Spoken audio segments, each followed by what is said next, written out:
Good morning, good afternoon, good evening to all of you around the world, and welcome for me to 90 minutes of women, peace and security, celebrating what we have reached in the last 22 years since the adoption of Resolution 1325 and looking ahead of what still needs to be done. And I can tell you just so much, there is still much to do.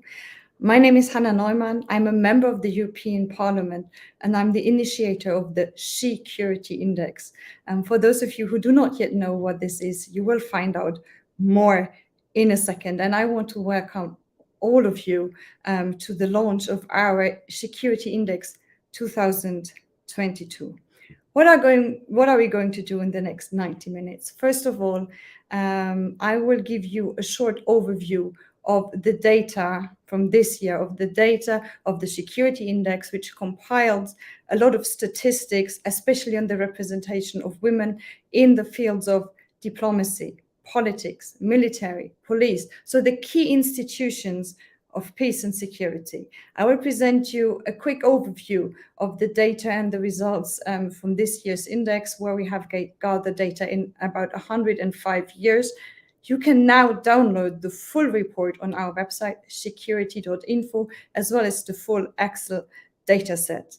After I have given you a brief input on the most exciting news from the SHEcurity Index, we are going to listen to keynotes from 5 amazing women that have supported our journey in security, that are part of our broad network of organizations that want to promote women, peace and security, or who are themselves at the forefront, at the front line of discussions around the role of women in peace and security. And those of you who have joined us already in previous years, in the last 2 years, know that already, we are not just looking at the representation of women in the key institutions of peace and security, but we always try in the SHEcurity Index to also provide an input into more qualitative aspects. So for example, what means meaningful representation of women in this institution. And this year we have dedicated this part of the SHEcurity Index to our partners, to the partners of the SHEcurity Initiative from the Global South. We provided them with a platform and the opportunity to look at the implementation of the Women, Peace and Security agenda from their perspective, from looking at the experience in Latin America, in Asia, in the Middle East and North Africa, as well as Sub-Saharan Africa.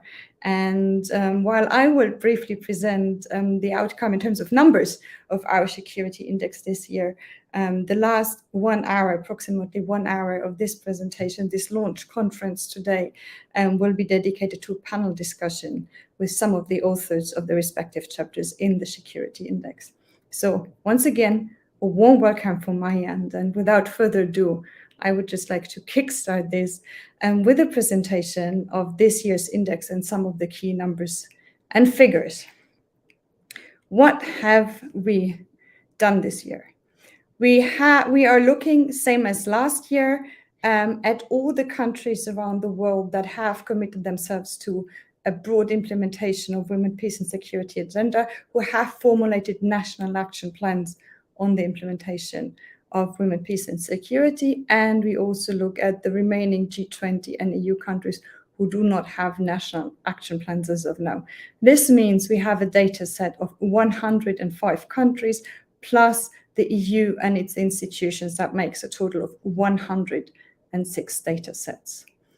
The team behind this year's SHEcurity Index, before all, is the amazing network of organizations that has been supporting SHEcurity since the last 3 years, and a lot of them will be joining also in this conference. But in terms of authorship, co-authorship, well, it's me and it's Sophia Shevchuk, to whom I want to thank especially, because she has done a lot of the work behind, well, stepping on people's toes to get the data and numbers and compiling some of the most outstanding findings in the report. The main findings.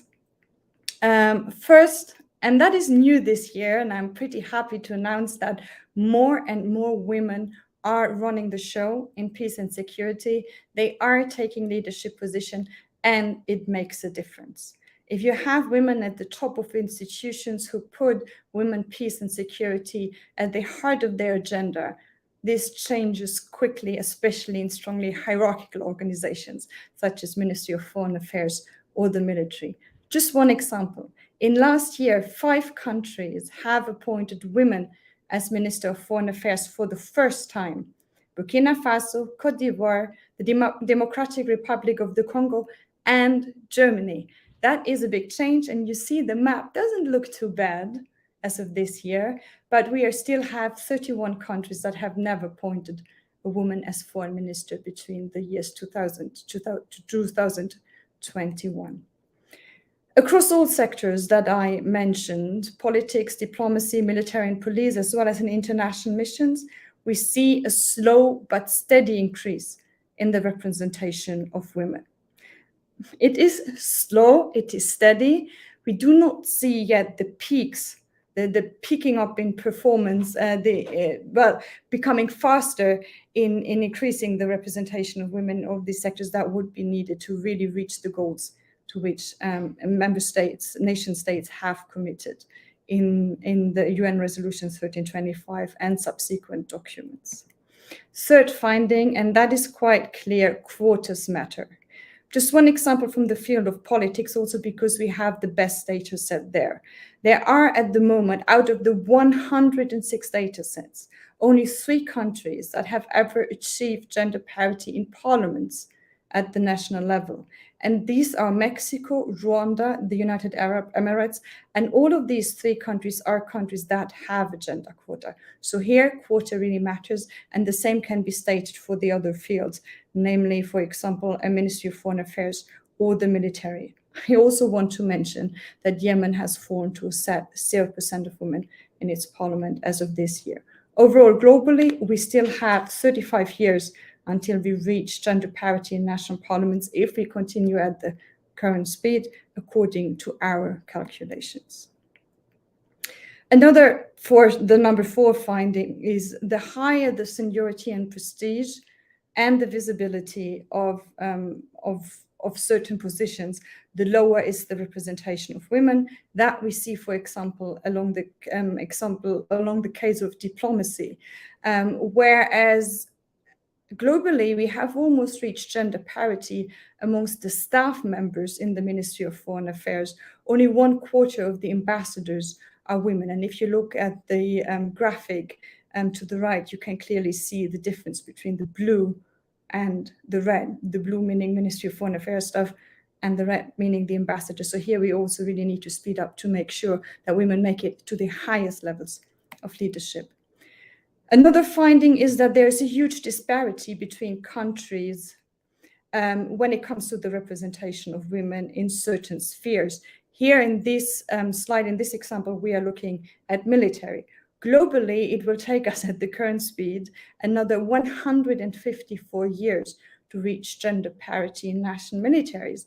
But there is a stark difference between countries such as Sweden, Nepal, or Ghana, where we may reach gender parity already in the next 20 years, and other countries such as Slovenia or Belgium, where it is 400 or even 1,000 years, or countries such as Georgia or Turkey, where we're even tracking backwards. So if there's a political will, it is quite possible to speed up in terms of women's representation. If there is none, well, maybe it's time to look at the poster charts that, and I want to underline that, can not only be found in the European Union, but also in other countries, in other continents. Overall, and that is something we sadly had to state already last year, is even though we focused on countries that have national action plans on women, peace and security, there is a striking absence of data.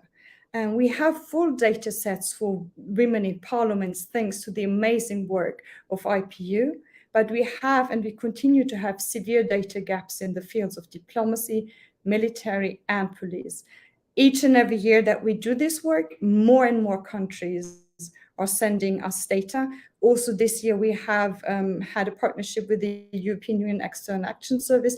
Through its delegations also helped us to get data, but there continue to be gaps. And it is also European Union and G20 countries that do not have full data sets.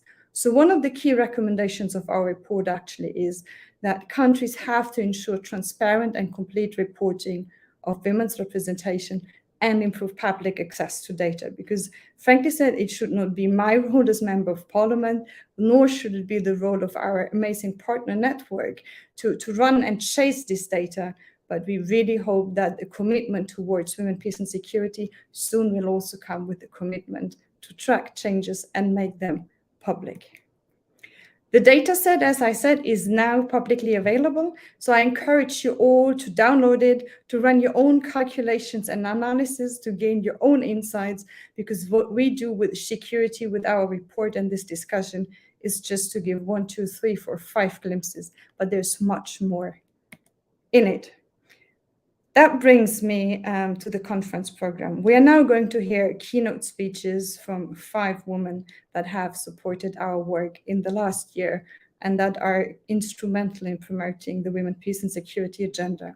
Then there will be broader discussions of the findings of the report with our partners from the Global South, who have also provided input to this year's report, so that we get a broader perspective also on qualitative aspects of this discussion. Because yes, representation matters, but it's not just the number of women, or it's not just about counting the number of women, but about making women count. For this part, the panel discussion, I strongly encourage you to post your own comments, questions, suggestions, either in the chat or in the social media channels at SHEcurity, so that I can also forward them to the panelists, and you can become yourself part of the discussion.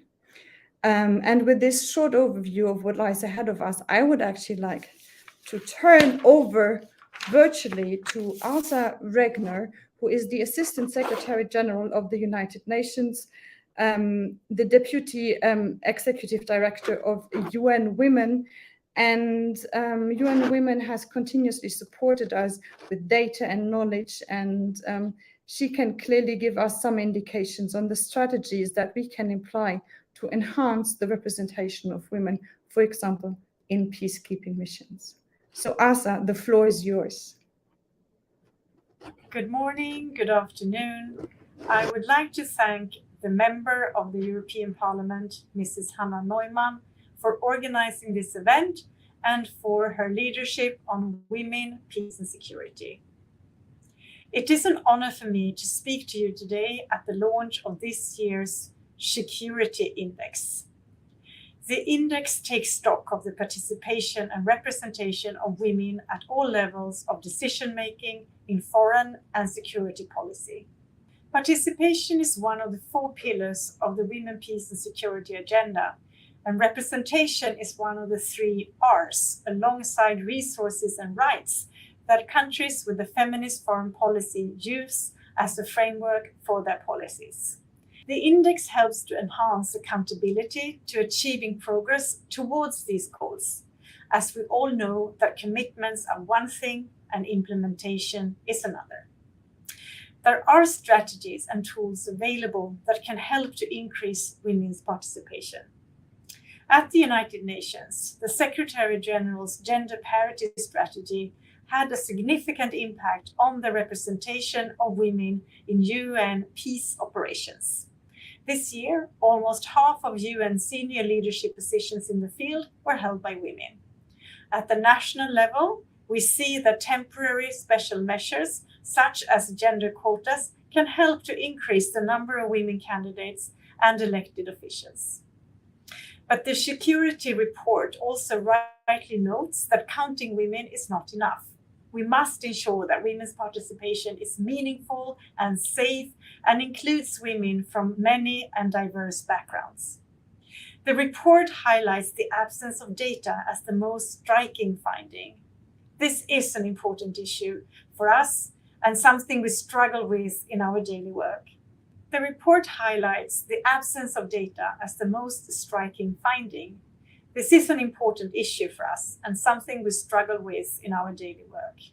This is why in 2020, for the 20th anniversary of Resolution 1325, The Secretary General called for a gender data revolution on women and peace and security as one of 5 goals for the new decade.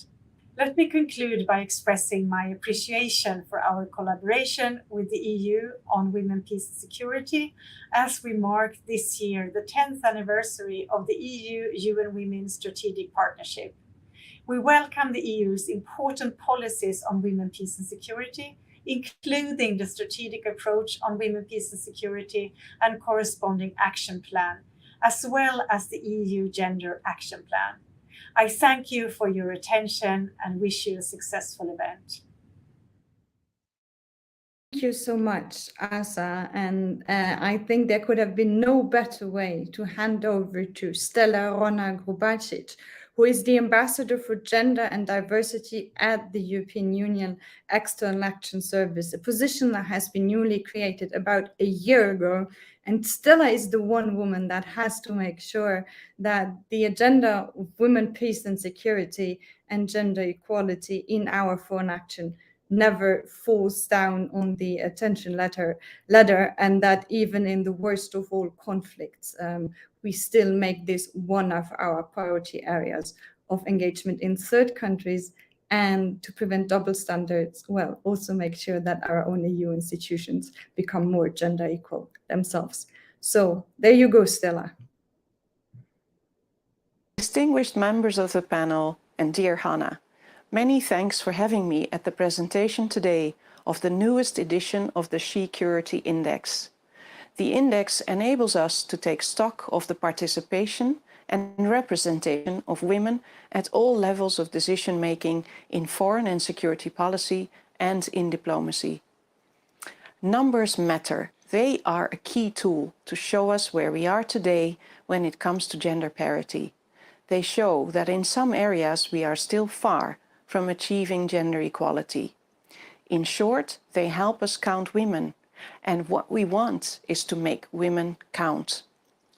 The data presented in the index shed light on where we are now, help us keep track of progress and identify any shortcomings that remain. The EU commitment to gender parity is clearly expressed in the EU Gender Action Plan 3. It commits us to reaching gender parity in senior and middle management positions by the end of this Commission's mandate. Achieving 50% of women at the senior management level continues to be a challenge. Whereas we are closing the gap at middle management level, we now have 46% of women, and almost 50% of women were appointed as heads of delegation during the last rotation. There is room for improvement at the senior management level. I consider this crucial for our credibility of being a leader on gender equality globally depends, among other things, on our ability to lead by example and achieve the goals that we set ourselves. And, as we all know, equality is 50%. Having said that, reaching gender parity goes far beyond counting women.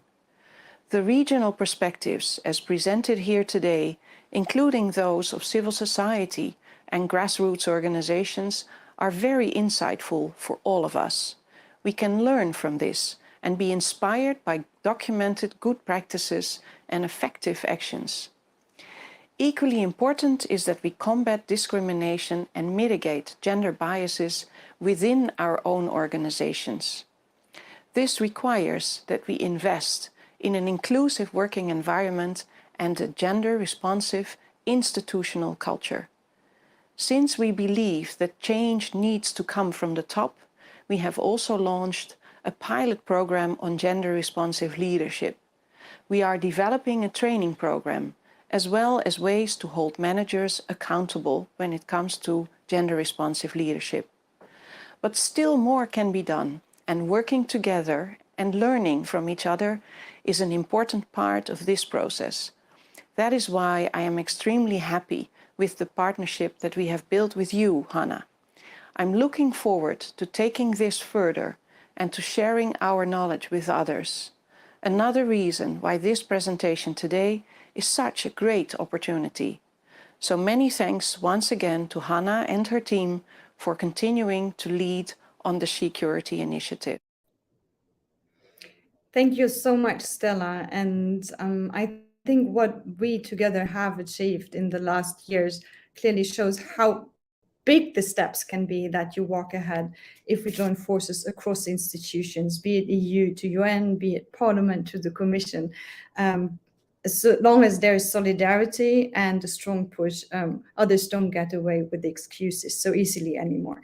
And I think now it's time to jump on the other side of the planet and talk about an issue that has so far not been at the center of the women, peace and security agenda and debates, but that also needs our attention, and that is the issue of digital security, but also how women become targets because of the fact that they are now more and more outspoken and dare to contradict. So I want to hand over to Maria Ressa, not only Nobel Peace Prize awardee of last year, but also journalist and CEO of Rappler in the Philippines.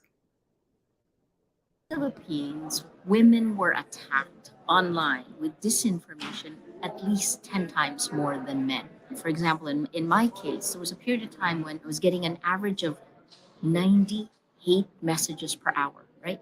And this is the same that's happening everywhere around the world. The first goal is to pound you to silence, suppress. And then the second is to replace whatever your narrative is and then repeat it a million times. This is just one form of information operations, and there's a whole lot of other things. What I have lived through has shown me that these types of information operations are meant to suppress your voice. If we were marginalized in the real world, women, LGBTQ, any voice that was marginalized before has become even marginalized more. So what do we need to do? Well, in my case, what happened was these attacks came from the bottom up. You say a lie a million times, it becomes a fact, right? So what was the lie? Journalist equals criminal.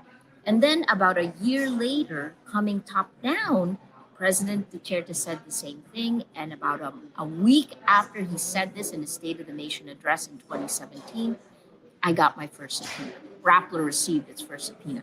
So the weaponization of social media became the weaponization of the law. This is part of the reason why SHEcurity is incredibly important, because women must not only understand the threat they're under, that they're under attack more than men, that rampant sexism and misogyny is being taken to new extremes, but they must also be part of the solution. We must have a seat at the table. Thank you, Maria Ressa. And there's one woman who's organizing these kind of tables at which women need to have a seat. And that's Katarzyna Pisarska, the chair of the Warsaw Security Forum. In last year's edition, we had Mr. Ischinger speaking about the experience of Munich Security Conference and how they are trying to make sure that women have a seat at the table and sit at their tables. And I'm very happy that one of our new partners this year is Warsaw Security Forum. And I think it's good that we all listen for 2 minutes to Katarzyna Pisarska about their experience at Warsaw Security Forum. Good afternoon. My name is Katarzyna Pisarska, and I'm the co-founder and chair of the Warsaw Security Forum. Since the inception of our event in 2014, the question of women in security, women in conflict resolution, has been at the heart of our programming. Throughout the years, we have not only featured a number of excellent female voices in every single panel we've organized, making sure that these voices are equal in number and in strength to those of men. But also we have hosted different formats. On the one side, the Women International Security Annual Breakfast for all our speakers and female leaders present at the forum, but also other formats such as roundtables on the feminist foreign policy or the role of women in conflict resolution. The 2022 Warsaw Security Forum was no different. I would even say that the women voices were stronger, more prevalent. On the one side, we have hosted such exceptional leaders as Olena Zelenska, the First Lady of Ukraine, or Svetlana Tikhanovskaya, the leader of the Belarusian opposition. But we've also seen a number of politicians, such as the Prime Minister of Lithuania, Ingrida Šimonytė, or the Minister of Foreign Affairs of Germany, Annalena Baerbock, that truly inspire, making sure that women are at the very heart of security debate. This year, the number of our panelists almost equaled those of male. And one of the most satisfying and important elements was, of course, those Ukrainian voices, not only the First Lady of Ukraine, but also the Prime Minister, the Deputy Prime Minister of Ukraine, Olena Stefanishyna, and a 10-member strong Verkhovna Rada, Ukrainian Parliament female delegation arriving to the forum, showing us that it is the resilience of Ukrainian women that leads to victory over an aggressive Russia. So I particularly applaud such initiatives as SHEcurity, and have been proudly supporting it and the initiative of Hannah Neumann. And I would like to thank the organizers for bringing the issue of women international security to the forefront of our debate on security.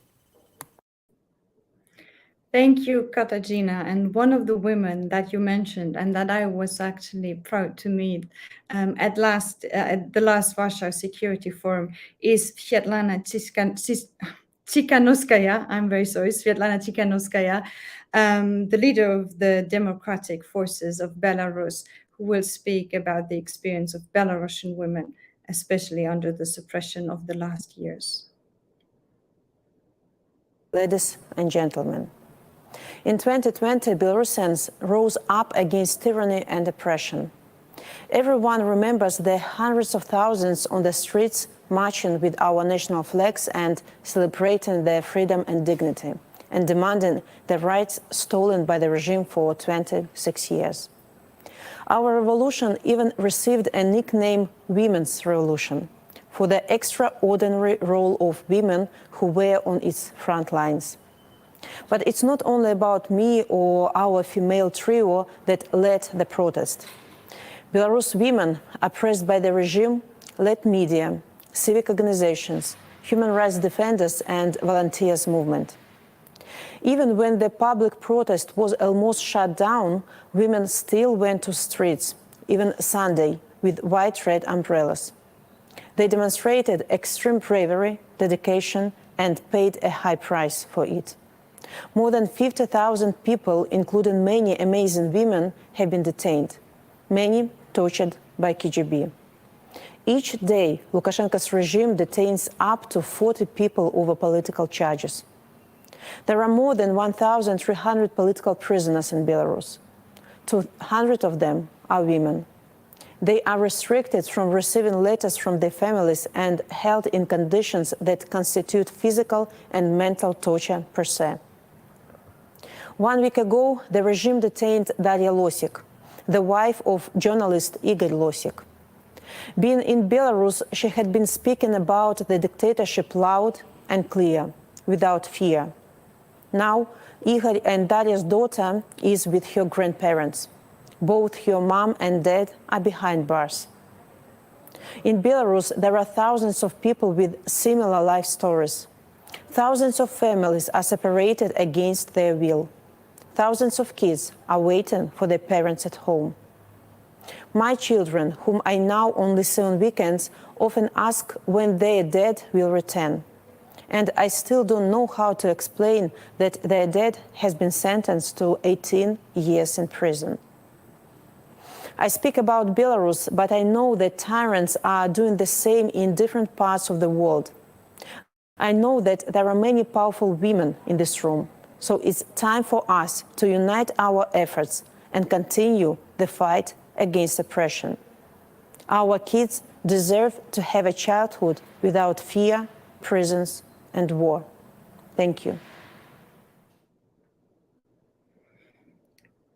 Thank you, Svetlana, for your words, for your sacrifices, for your bravery, and I can only say that you are an inspiration to so many, including me. And before we enter into the panel discussion, I also want to share and express all my solidarity with another women's revolution that we see at the moment, and that is the one in Iran.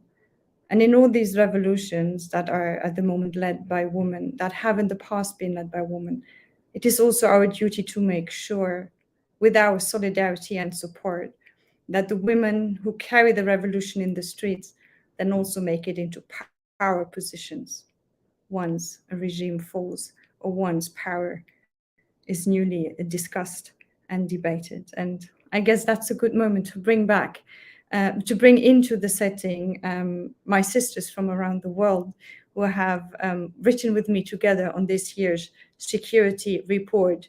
Priyanka Bide, the co-founder of Cuba9 Initiative, Ana Velasco Ugalde from Women in International Security and co-founder of Internacional Feminista, Helen Casey Noha, Executive Director of Women's International Peace Center, and Carmen Guerra from the Arab Reform Initiative. Here you are. Thank you. And it's so good to finally see you and not just work together and collaborate on paper. The Women, Peace and Security discussion is often perceived as a Euro-Atlantic discussion, and the Global South is seen as the place of implementation. It's something that has frustrated me a lot, and I know it has frustrated you a lot.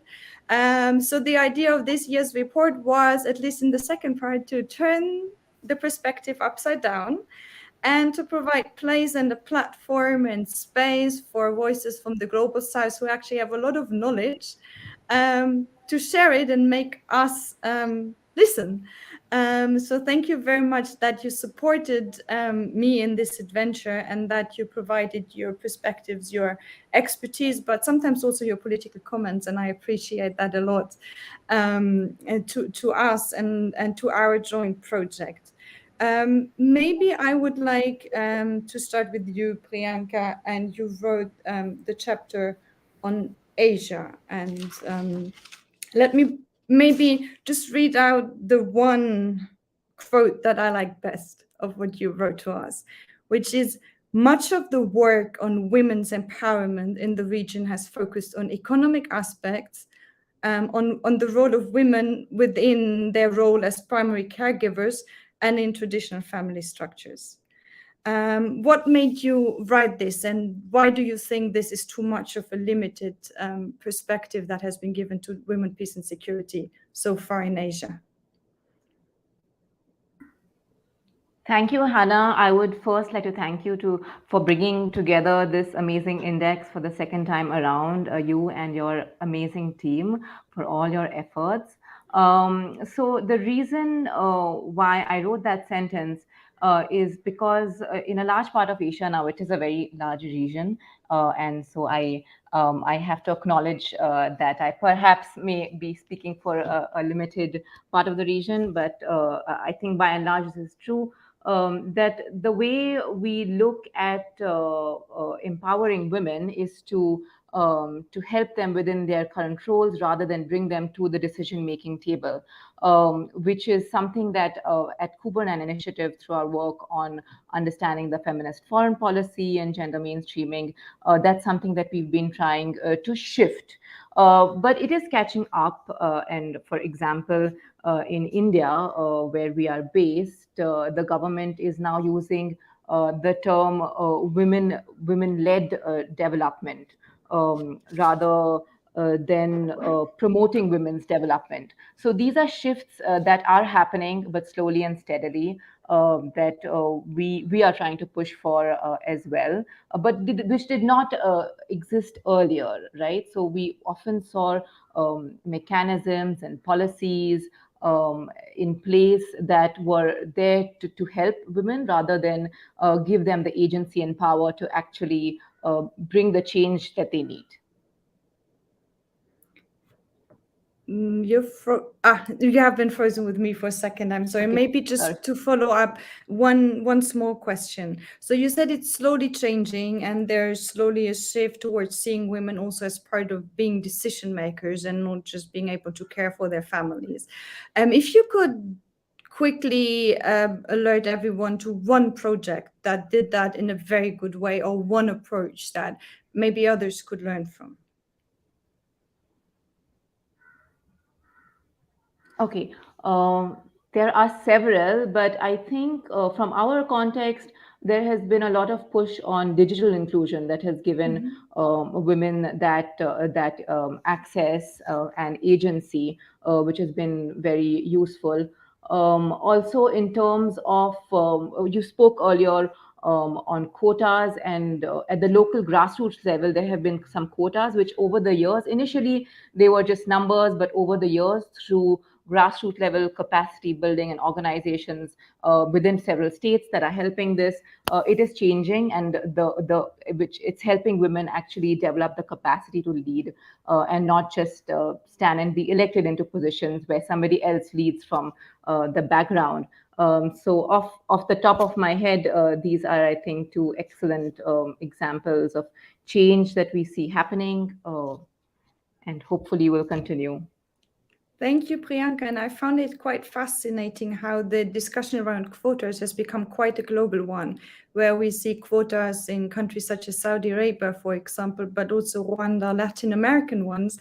That leads me maybe to quickly introduce Ana Velasco Ugalde to you, who has written the chapter on Latin America. And hi, Ana.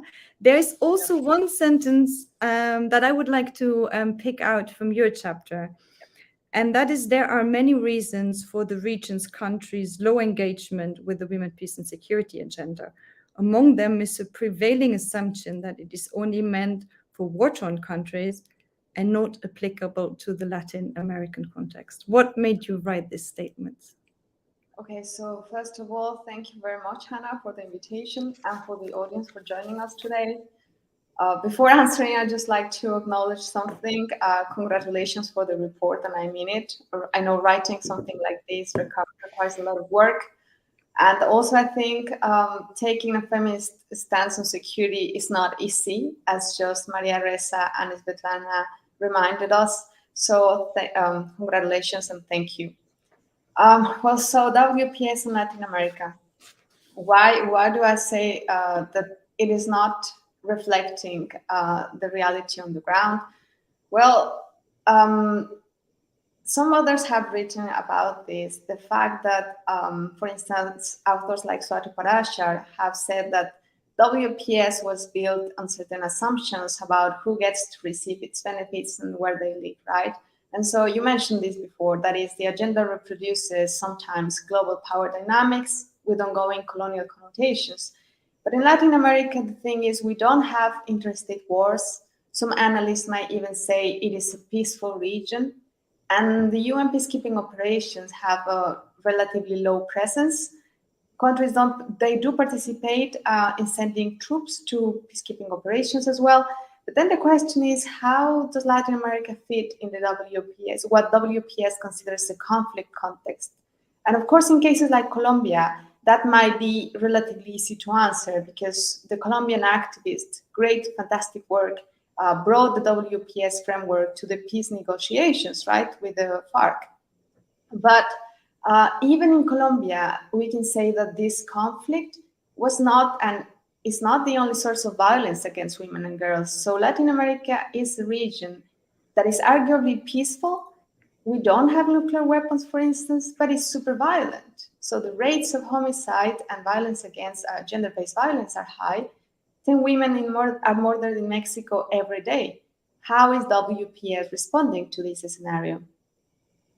Well, that's a question that many here have, being happy that Mexico adopted a feminist foreign policy, and at the same time asking, but how can they adopt a feminist foreign policy if they have this huge number of femicides, and are they addressing both? So linking the domestic and the foreign dimension, or is it still seen as very separate? I think it's still sadly being seen as very separate. And I have, with International Feminista, we have written about this elsewhere, that in a sense, the WPS agenda and the NAPs in particular, not for every case, but in some cases, they have been instrumentalized for foreign policy purposes.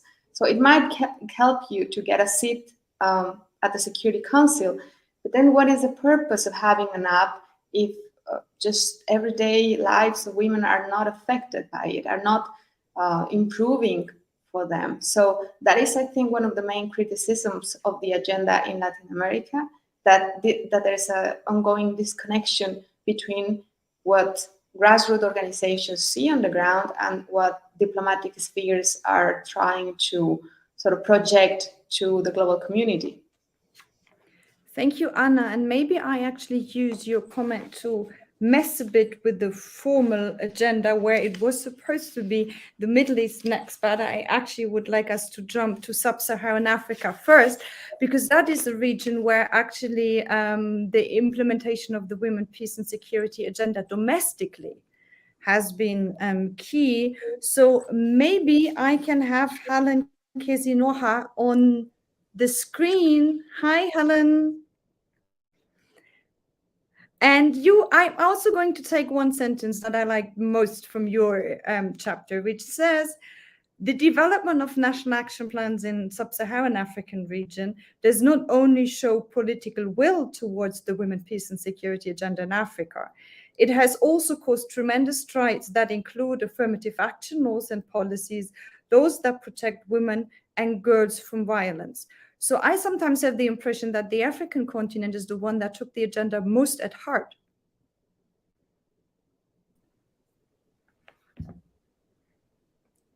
Would you share that assessment if you still need a question mark before you can speak? Let me hear the last part of the question. Yeah, the last part. I said, I have often the impression that it's the African continent that took the women, peace and security agenda most at heart, also for domestic action. Would you share that assessment? Yes, I do actually. Of course, I think we've made a lot of strides, in terms of adopting, domesticating most of the instruments that we have that has to do with participation of women in decision-making, protection of women from violence, but also incorporating all of this into the National Action Plan.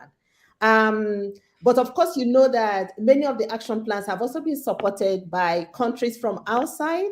So we have really not funded most of these plans ourselves. We've got the support. And of course, you mentioned it. So people are focusing on their feminist foreign policies, supporting African countries to develop their own national action plans. But I think that taking it to heart is something that is important because I don't think we've really reached where we want to be as African women. We have elections coming up in Nigeria, and there's no affirmative action for women. Political parties do not have affirmative action policies, and some countries are really doing badly, when it comes to that. So I think African women have that push for them to be able to hold states accountable, to call them to implement the resolutions they've signed onto. But also you realize that African countries have also had a number of conflicts. A lot of these countries are still in, many of them have over 20 years in conflict. The Horn of Africa has the highest number of countries that have been in conflict. And this conflict, of course, we all know impacts on women and girls. So we don't have a choice but to take the implementation of the WPS agenda to heart, in terms of holding our governments accountable, but also as the women's movement in Africa as well, just to be sure that, African women get the required response and justice that is required for the war crimes that have been committed against them. Anna just said that in Latin America, it is a bit of a challenge because countries do something like women, peace and security or feminist foreign policy, well, outside the country, but they don't adopt it as a domestic important agenda. That is apparently different, at least in a number of African countries.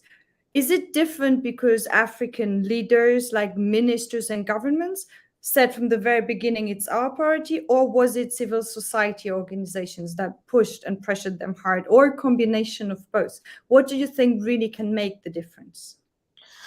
Well, I think that the civil society and the women's movement pushed for this agenda. And if you see a lot of the things that are happening in terms of at the regional level, where we had the African Union appoint a special envoy on women, peace and security, that was coming from civil society who were demanding, for such a representation and an office that can help to promote the implementation of the agenda.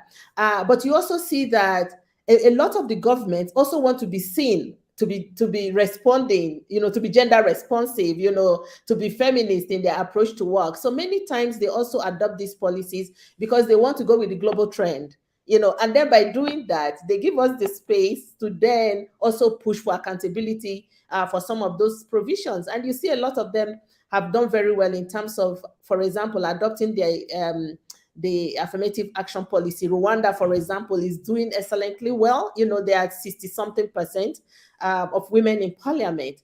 So I think that the women's movement in Africa has really done so well. And I see the women still pushing, in other countries, in South Sudan, in Nigeria, in these countries that are going to hold elections, demanding that the provisions, of representation of women is respected. It's difficult in some countries, but some countries have broken through. So we are still a bit of, we need to continue to push. And I think civil society organizations need to remain resilient and coordinated in terms of supporting each other at different levels, at national, regional, and continental level, to get some of these policies in place to ensure that women are involved in decision making at national level and at all levels, of course.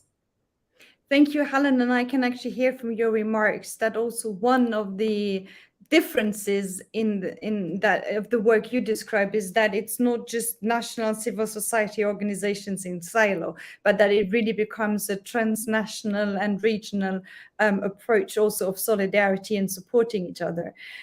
This actually leads me to hand over to Carmen, who provided us with the chapter on the Middle East and Northern Africa, because I have made the experience myself in my work as member of the European Parliament, working with countries of the Arabian Peninsula, that in all of these countries, they have very few, but a few, except for Yemen, women in their national parliaments or shura councils. And I know all these women, but they don't know each other. So to build this kind of a strong regional push, because often they face the same patterns of discriminations, the same patterns of structures that keep them from making meaningful use of their representation, they still remain in these silos. And that's something I'm trying to break. And it actually connects well to one sentence, Carmen, that I found especially informative in your chapter, which says that across the region, governments and international organizations tend to deliver programs that empower women without addressing the structures that disempower and discriminate against women. So basically they put women in a certain role and then put all the burden on the shoulder of the women to fix the system in which they put them. And maybe that's a bit too much. Did I understand that correctly? Perfectly, and you said it more articulate than I probably will. Thank you so much, Hannah, for having us, and to you and Sophia for convening this very, very important place. I also want to give a shout out to my colleagues at the Arab Reform Initiative, Covadonga del Campa Alonso, Fatme Masri, and Nadim Houri, with whom this analysis has been a very iterative process. I want to commend you and your team on this massive data set and commend you for collecting the numbers, but also on how salient the focus is on qualitative aspect in the recommendations throughout the SHEcurity report. And this for us in the Middle East and North Africa is very, very important. We think that there is a need to put these issues on the table just as much as there is a need to bring women to the table. The problems of women in the region are structural. It's one of the worst places in the world to exist as a woman, and it's difficult to come after Helen because actually ours is a tale of massive disappointment. Let's not forget that this is a region where millions took to the streets but were largely either co-opted or repressed not so long ago, Lebanon 3 years ago, Iran in this moment, the Arab uprisings just 10 years ago. And they were met largely with co-optation and repression. So it's not that that women have not been at the forefront of transnational or national mobilizing.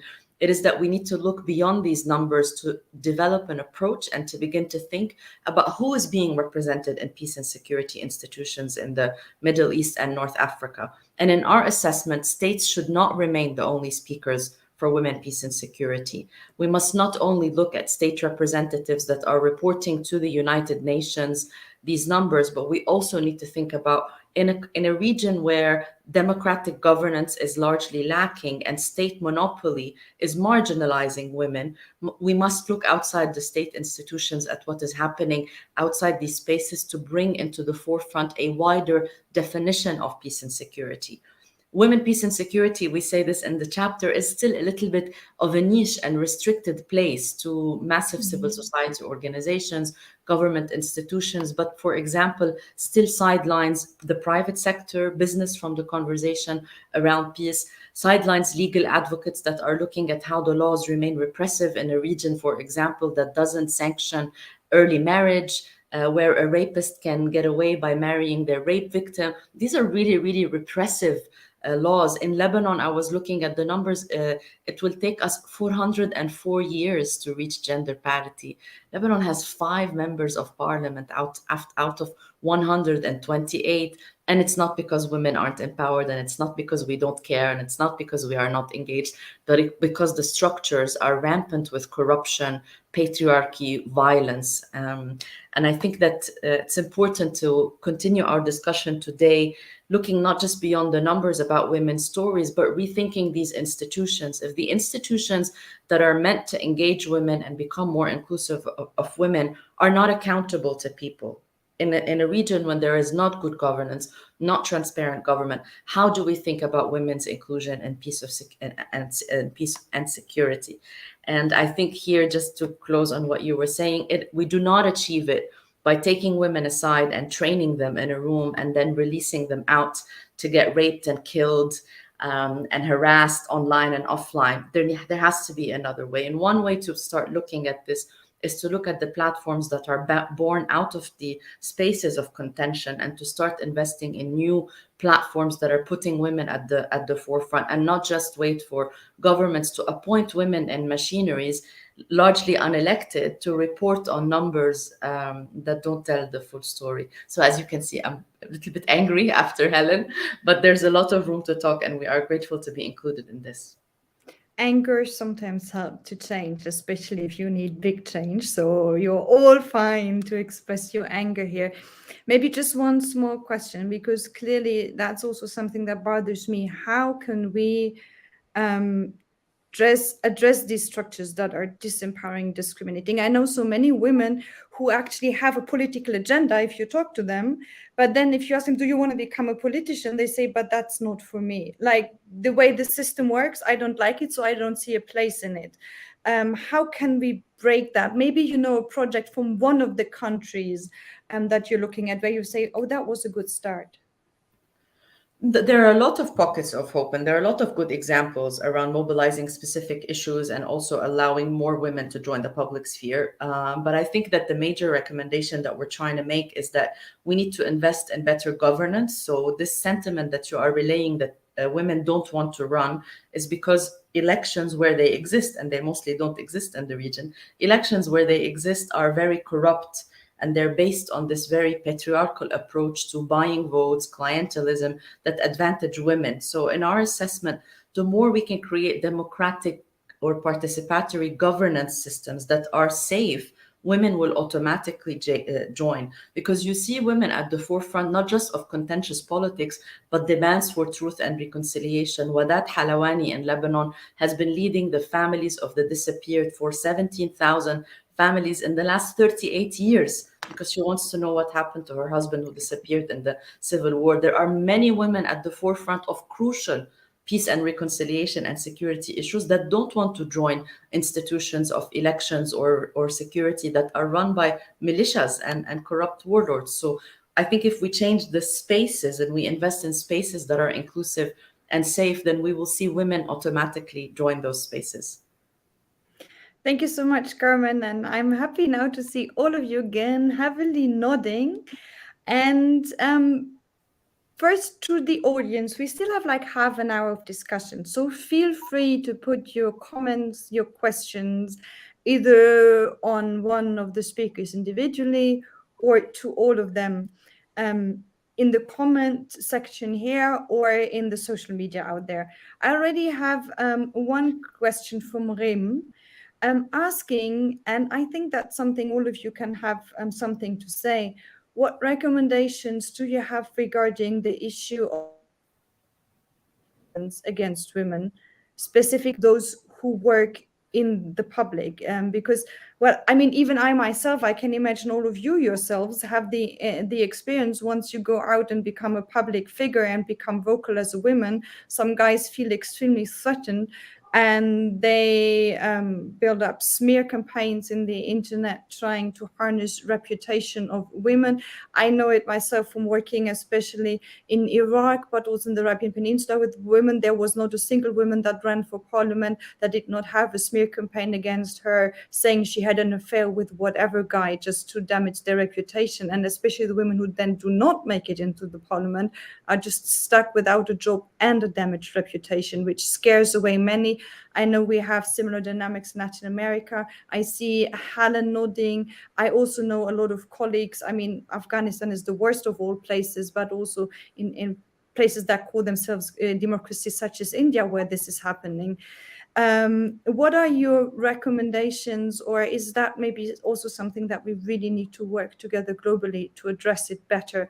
I would do just a round of answers, starting from Anna on this issue and your concerns.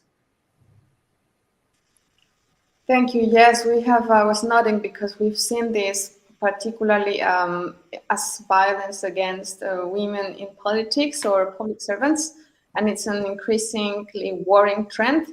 I would say, well, first of all, we need to talk about this, and we need to stop normalizing it. We need to stop saying this is the cost that we have to pay, because that's what public women should endure.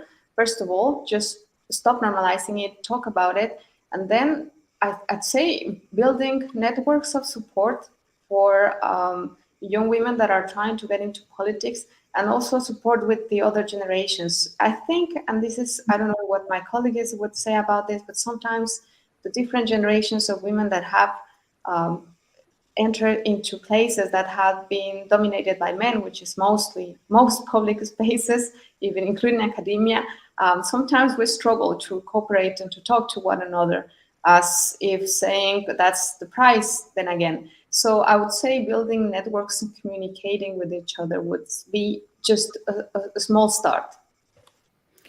Thank you, Anna. And I would like to hand over to Helen. And maybe, Helen, you can pick up a bit on another question as well that I just see in the chat, which is we have spoken a lot about women right now.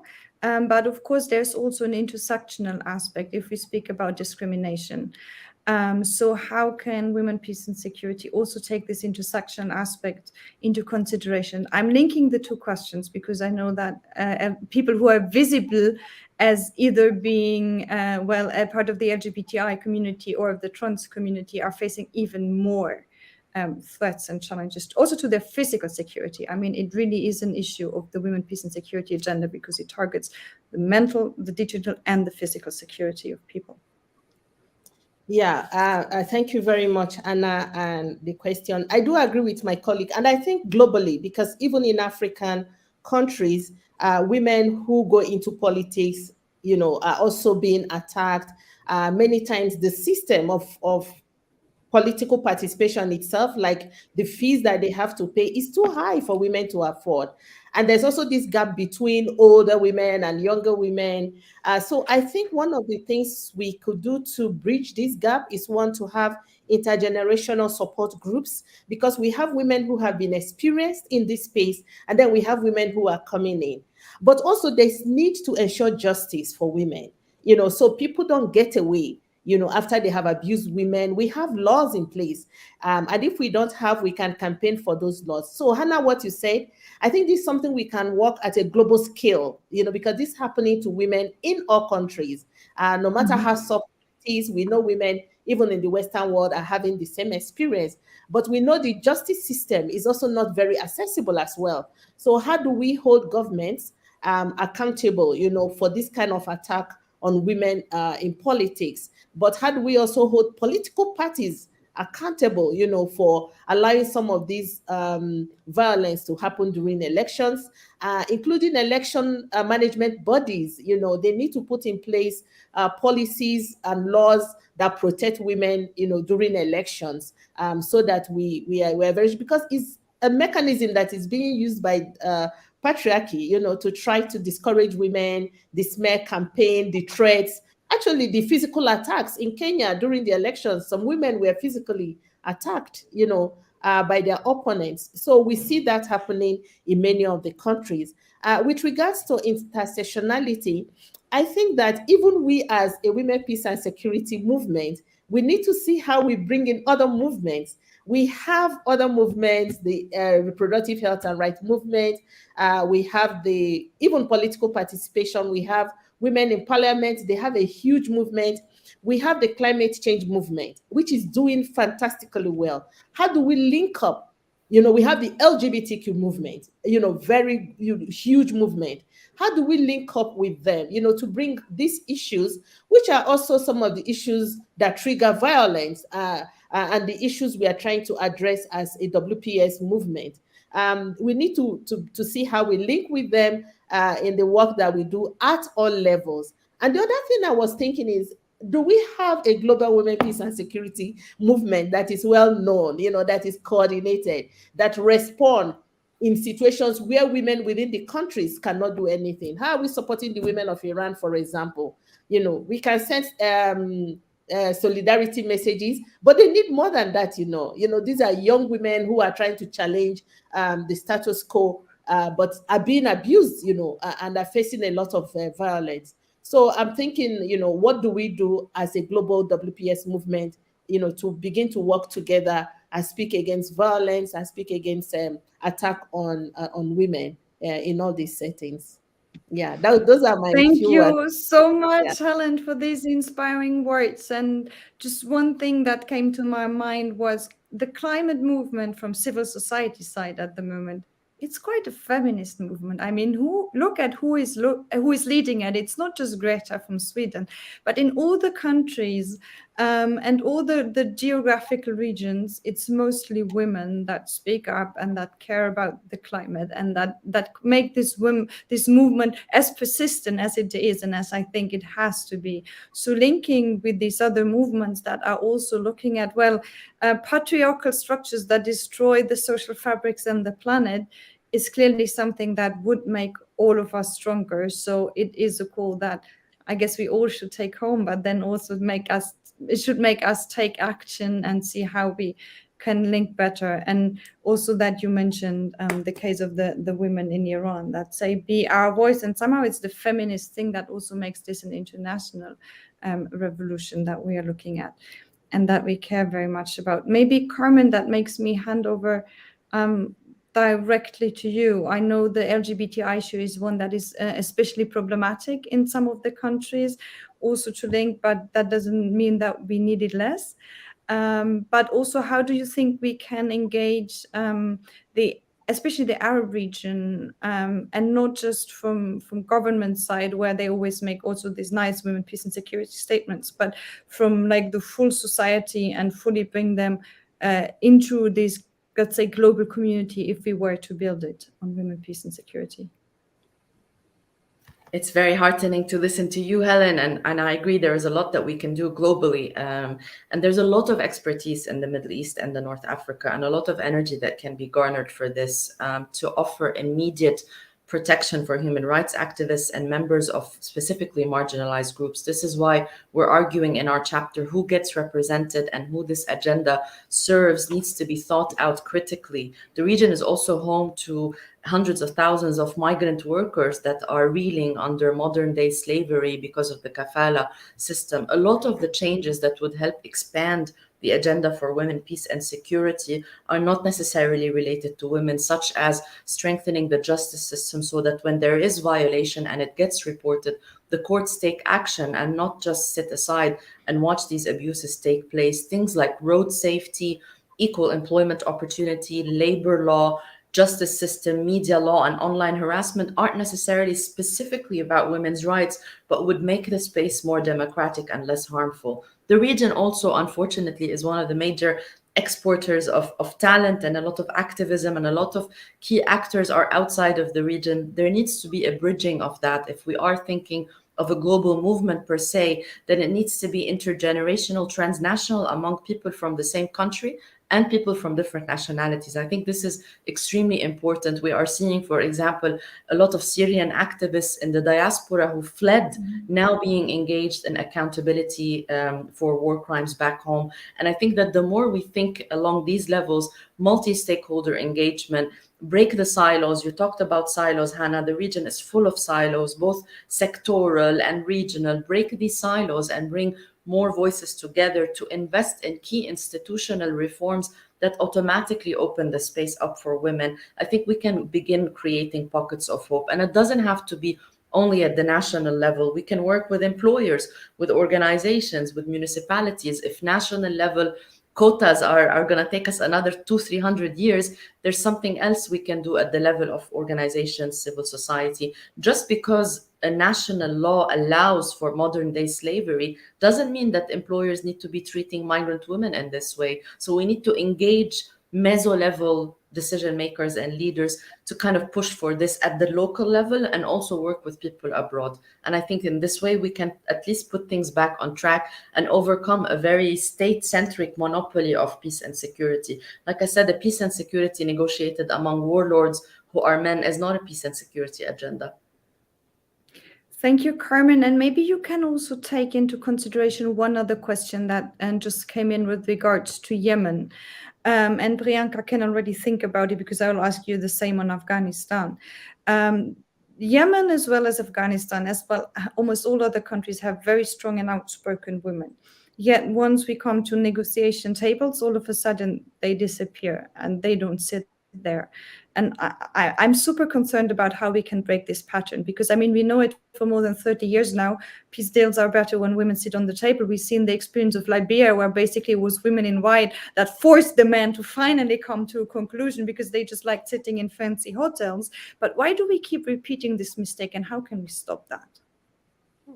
Yeah, I think that there's something missing in our discussion, which is the power at the level of geopolitics, right? We don't want to place the burden only and the onus on women and local civil society, local political groups. The burden should not be on us alone to push for this. There is a level of multilateral engagement in the geopolitical level that is extremely needed, not just in Yemen, but in places like Iraq and Libya and Lebanon, each with their different nuances. But there needs to be a concerted effort at a geopolitical level, at a macro level, to start to think of these tables. You know, human beings created the W Peace and Security agenda, right? It's us people that created these structures of United Nations and European Union. We can rethink them to make them more inclusive, and we can push for governments not to exclude women and key women that have a right to say what kind of peace deal needs to be made. I think we are at the cusp of this in this world order that appears to be failing from Ukraine to Afghanistan. I think we owe it at ourselves to have a concerted level of engagement and not just place the burden on local think tanks and activists and women and shelters for women who are experiencing violence, but also at the geopolitical level to say, this is what inclusive peace looks like, and this is what it doesn't look like. Priyanka, your thoughts on this? Before I give my thoughts, I would like to acknowledge here the contribution of Dr. Meenakshi Gopinath and Ms. Seema Kakran from WISCOM, who worked with us on this chapter. Because Kuber9, while we look at feminist foreign policy and WPS from that lens, we are not experts in WPS, and WISCOM has actually been kind enough to work with us and give us those inputs from the WPS angle from of the Global South. So this is something that we talk about in our chapter as well, where Afghanistan was actually the second country to adopt an NAP. But the gains have all been reversed. And perhaps one of the reasons was that it was a very external led mechanism, right? There were external agencies, and it was very outside in rather than inside out. And of course, I do not have the answer on how you would do it in the current scenario, but one thing to think about is how do you then have initiatives and networks that come from within, which might be more sustainable, and especially when it comes to maintaining peace and security, because oftentimes, of course, and this is relevant to other countries in the area as well, where there is a crisis, in addition to conflict, could be from natural disasters, or even economic insecurity. The reaction of the state is very patriarchal. The reaction is to move into a very military and state-centric reaction. So how do we then shift that into something that is more human security centric, is something to think about. Thank you, Priyanka. And I would actually, for a final round to all of you, have one question. I liked Helen's thought about a new, let's say, global movement, global push, alliance, however you call it, for women, peace and security. Because 22 years ago, we had National Action Plan, we had Women, Peace and Security and the Resolution 1325. And we all complain it's going too slow, it has the problem that some use it only for foreign policy, while in other cases it works better. But it has clearly given us an international framework that we can refer to. It has given us a language that we can use, and that is internationally established. It is a reference point. So including us here with the SHEcurity report, we say, well, you made it a goal to increase the representation, why don't you measure it? And if you measure it, do you think that's slow enough? And we have kind of legitimacy to do all that, and do not have to speak 30 minutes first about why this is actually important, because there is this framework established. Well, now it's 22 years later, and we are not 100% happy with what we have reached, which I think is fair enough. So maybe Helen is right. We need this global push and this global solidarity, and that we all have our sisters at heart, and we have tools to support them wherever they are crushed, as we see it right now in Iran, Afghanistan, and other places. Helen, who should do this push? How do we get there? Because that network doesn't build itself. What's your advice? And I will ask you if everyone is the same, so you will already be able to prepare. But Helen seems to have this idea in her head already for some time. Okay, so for me, it has to generate from the graphs, from the local level. So, for example, what we are doing in the countries where we work is to set up women mediation networks, women peace networks. And what I think is we need to build a movement that comes, kind of builds itself from the bottom up. But we're able to escalate these issues from local, national, regional, continental, and to the global level. We so-called elitist advocates of women, peace, and security should be responsible for this, but it must be inclusive of all categories of women, particularly women who are living the realities of conflict in the countries where they are.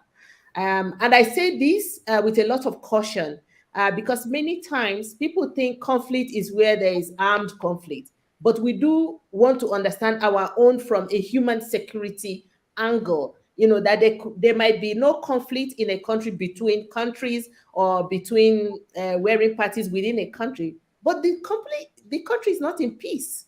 And we hear from my sister in Colombia, for example, those kind of scenarios where people think they have a peace agreement and everything is settled. So I'm thinking about, an intersectional, across age, across geographic location, class, and all the different dimensions of intersectionality that we build this movement. But I think that we who are who are better placed to do this, for example, to support this kind of movement, should come together and see how we can take advantage of these feminist foreign policies and the monies that they have to be able to build, that kind of movement. But for me, my thinking, and let me just say it practically, is a movement that responds when something happens. So there's this issue in Iran. What are we all sitting in our offices doing? We should all head to Iran to support our sisters. There's this thing happening in Afghanistan, and we are all looking, oh my God, the guns are going off, the girls are not going to school. We should all pick our, our rappers, as we talk in Africa, and head to Afghanistan to support our sisters. We need those kind of actions. And, we say, for me, I think we need to build, I don't want to use the word soldier because it's so militarized, but we need to build this movement that when something happens, we respond. And once we are able to respond, I think even those who are engaging in these issues, will know that the women of the world are there and they're responding. But just to mention another thing is that we can also not be having feminist foreign policies with countries who are benefiting from the conflict by selling arms to the same countries where they are sending feminist foreign policies. I think we need to call them and name them and just shame them, for them to stop, because they are supporting these processes and we are the ones who are the receiving end of the impact of the militarization of peace building. I'll stop there, Hannah. Thank you, Helen. And there we have a discussion. You started a discussion that we need to have on many different levels also about double standards and other issues, not just when it comes to selling arms. But maybe to Anna, from your perspective on where countries and women stand in Latin America, what would be the support, the steps needed to really get a strong buy-in to such a global approach? And what should it address also from your perspective? Yeah, thank you. I just hearing Helen makes me really hopeful that there are paths to follow, not only to make the civil society in Latin America more, to actually get the ownership that they deserve of the WPS agenda, but actually thinking more globally. I have to admit that I've been very cautiously optimistic about WPS in the last couple of years. I was in Brazil in May and presenting a document that analyzed the NAPs of the region. And I was telling my Brazilian colleagues, I'm not that worried about how are we going to advance the agenda in Latin America in the next, say, 8 years, thinking of the 30th anniversary.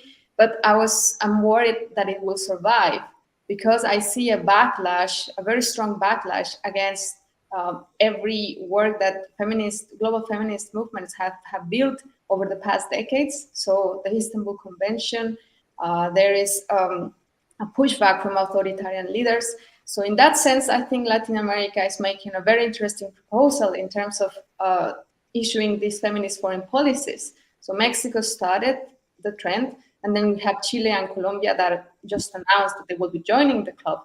But what worries me is that it stays at a level, right? And that has been sadly the case with Mexico. So on the one hand, it's important to have it because, as Carmen was mentioning, you need a stance on global politics, someone who actually says, yes, we're going to defend human and women's rights explicitly and forcefully in international institutions. But then again, you need to have the backup of feminist movements. And believe me, Mexican feminists do not support the feminist foreign policy because, of course, the reality is very different. So I'd say we have to start demanding accountability. If these governments want to engage with feminist policies around the world, then we have to say, okay, you're opening the door, we're coming in, and you are going to have to be held accountable for what you're saying. And I think that's an important step for us in Latin America, to just enter the conversation, to force them to sit with us, to talk to us, and then start listening to what our neighbors are doing. Because like I said, Mexican, Latin American, and Latin American feminists in general, they have been on this fight for decades, as in the other regions of the world, as in the Middle East, as in Asia and in Africa.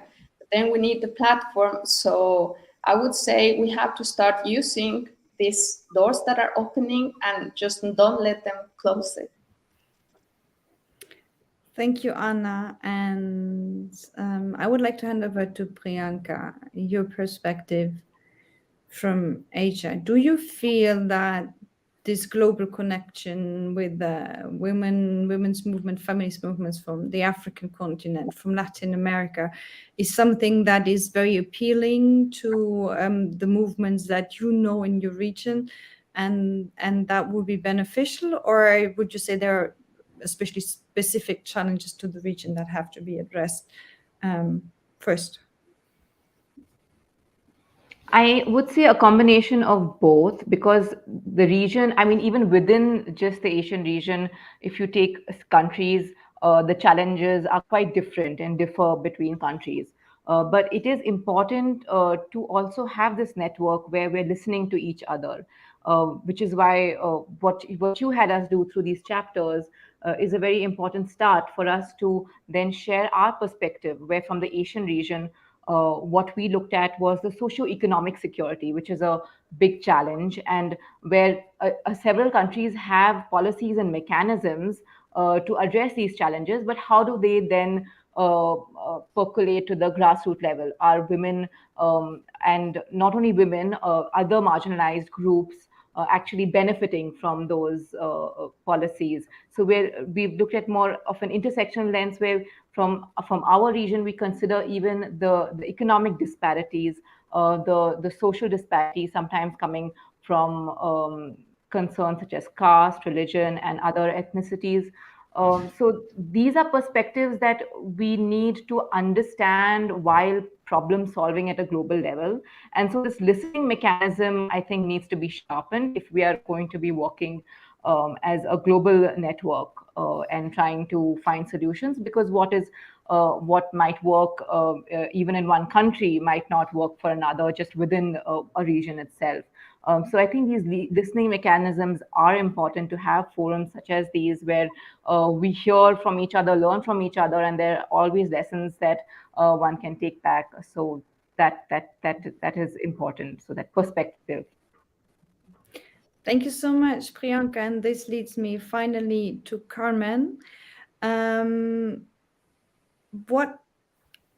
And maybe I can introduce also the question of Patrick Hansen, because it ties up to it. You said that we should look beyond state institution when it comes to women, peace and security and its implementation. Looking at the region, Middle East, Northern Africa, what other spaces, if any, are you thinking of besides business and the legal? Because I can share it from my own experience. When we want to work with civil society organizations in some countries on the Arabian Peninsula, for example, it becomes very difficult if you want to have some that are not part of the state institutions and just given another label, because that then would be partners of such a global network that Helen had in mind. Yeah, it's a good question. So it's not that state is bad, civil society is good, right? It's about opening up the space for women, peace, and security, and triangulating both the results, the findings of what is getting reported, and the type of mobilizing that is happening. We are currently very much siloed. In many places in the region, there is even a pushback on the use of the word 1325. The reason that we're saying we need to overcome the monopoly of the state is because largely with unelected corrupt government, we just wait for the women who happen to make it to the top and count them and praise them, without thinking that there's a majority of the women that are reeling under these oppressive policies. So practically speaking, there are many spaces that are now mobilizing nationally and transnationally, from academia to artists to migrant workers, business employers taking a stance, nurses, teachers. There are all of these spaces and all of these institutions that can create a pilot experiment for a truly peace that is inclusive and a security that is inclusive, that can be a complement to the work of the state. Again, it's not state is bad, and we need to look outside. Many times, even civil society spaces are polarizing. I know that colleagues from different parts of the world, we are divided between left wing and right wing. It's not that there's a perfect space, it's that the mobilizing cannot only wait for those that governments see as worthy of speaking on behalf of entire nations, especially in nations. Lebanon hosts the highest number of refugee per capita in the world. The Mediterranean, the East Mediterranean, as one of the deadliest parts in the world for migrants crossing. So this is not only about national women and women machineries that are reporting on national numbers, but also about a conversation. And Helen inspired me again. We need to take to the streets again and do it all together. We cannot leave people to, there's power in women, conglomerating and taking over spaces and constructing theater and dialogue and nurses and community health programs. That is also a contributor to peace. And so I think we need to keep 1325. We need to keep the headway that states have made, and this is very good. We don't want to go backwards, but I think that we can move faster, and we can move faster if we are together. And not to forget, beyond the performative aspect, there is power in coming together. I wish I can take a plane and go to Kabul. I love this idea. Maybe there's something that we need to do more in our cities in solidarity, so these things don't pass from one injustice to the next. So that's all I have. Thank you so much, Carmen, and thank you so much, all of you who shared the last hour with me and who made your knowledge part of this collaborative global effort. It has been truly inspiring. I can only say that, to listen to you now, and I encourage everyone to read your chapters who hasn't done so yet. It's on the website SHEcurity.info as part of the whole report. And I think as much as we have a pushback against even the terminology 1325, as you said, Carmen, or in my region against the word feminism, apparently that already is dangerous enough for guys to collapse. We have to stand up together and defend these ideas that have the only aim to make the society a better place also for men. I can only share with you, most Ukrainian men would prefer to stay with their families and just earn a living rather than being on the battlefield. So toxic masculinity is not just a problem for women, it's a problem for societies and men as well. And again, it's us talking about the issue and us women having the burden of defending these ideas and this agenda, and not the powerful, although sometimes we are more powerful than we think. So here I clearly agree with you, Carmen. Some issues I would pick up and also pick it up for my own work from this discussion. The first one is, 22 years ago when there was resolution 1325, the digital was not what it is now. And the digital has an amazing power to bring us together, as it does right now, by the way, from all over the world, to build networks, to have strength through solidarity. I know how much it means for Iranian women that we speak in social media about what's happening there, that the regime may block their internet, but it doesn't block the world to talk about the situation of Iranian women. And we know it for other conflicts. It's the same also for Afghan women. I think we should be better in speaking about Yemeni women. But it's an amazing tool, but also it's sadly used as a weapon against women who dare to speak up. And we should normalize it, and we should make this part of the women, peace and security agenda more, to clearly see how we can make sure that we don't lose on the mobilizing power and potential of the digital, but make sure that it's not misused for smear campaigns, for spying, for harassment, and all these other aspects. And that's a new dimension we need to bring into the discussion. I also very much share this whole aspect of we need another global push, and it needs to come from the society and from people, and then governments pick it up or not. But we are really strong, and yes, we should, I think, get some inspiration from the global climate movement that has pushed things very much further ahead than I thought would be possible. They've even pushed us as the Green Party, who see ourselves as the environment movement, and shown us what is possible if you take things back to the streets sometimes. And I'm very thankful for them. And I think we also have to learn more, and events such as this help at least me to learn that much more, how much power we have. I tweeted on the International Day of the Girl, if only women and girls knew how powerful they are, the world would be a better place. But I think it's important that we also find channels and pathways to make to grow this feeling of power, but then also to make it lead into action, because you can see how much women want to do, how much they want to speak up, but then maybe it's about chartering a plane and going to Kabul. Okay, there's the issue of visa, and you see my brain works already telling me why all of that is impossible, but maybe we should just make it possible as the women in Liberia did that many years ago. All the best, by the way, from Lima Bowe. She wanted to send a video message. She was stuck in travel in some plane confusion somewhere on the Arabian Peninsula of all places. But she sends all her best wishes. And maybe the last point, and that's something I promise you I will continue fighting for, is these goddamn negotiation tables. I mean, we have a peace negotiation, and then they, of course, invite all the people who have been fighting with violence to get hold of certain territories. Mostly they are all men. I mean, they already, you should start thinking what went wrong. But then why do we always invite the people who have committed violence to come into powerful position and get the position of land? And why do we not invite the people who for 20, 30, 40 years have tried to find other constructive, non-violent solutions? And why don't we make the negotiation table at least half and half? So half the violent people, okay, because they control the land, but the other half for people who have other ways of looking at societies and power. And I fail to understand why people don't understand that this actually helps build peace.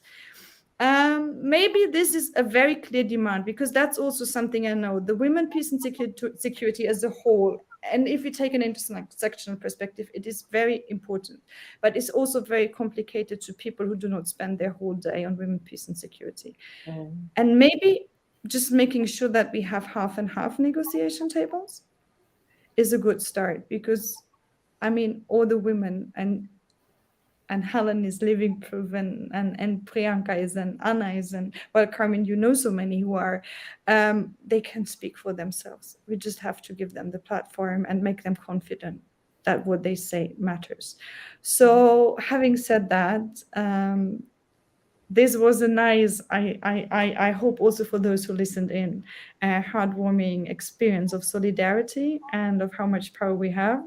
Let's go out there, work on that, and see in which formation we see each other again a year from now, and what SHEcurity will be then, and where we have pushed things. But I'm really taking the inspiration for another global push from Helen with me today, and the inspiration for the work you do on the ground in the different contexts, Carmen, Priyanka, and Anna. Thank you so much. Have a good week, have a good year, and let's make this world a bit more peaceful. Thank you so Bye. much. Thank Bye. you. Thank you, Hannah. Bye, everyone. Bye, everyone.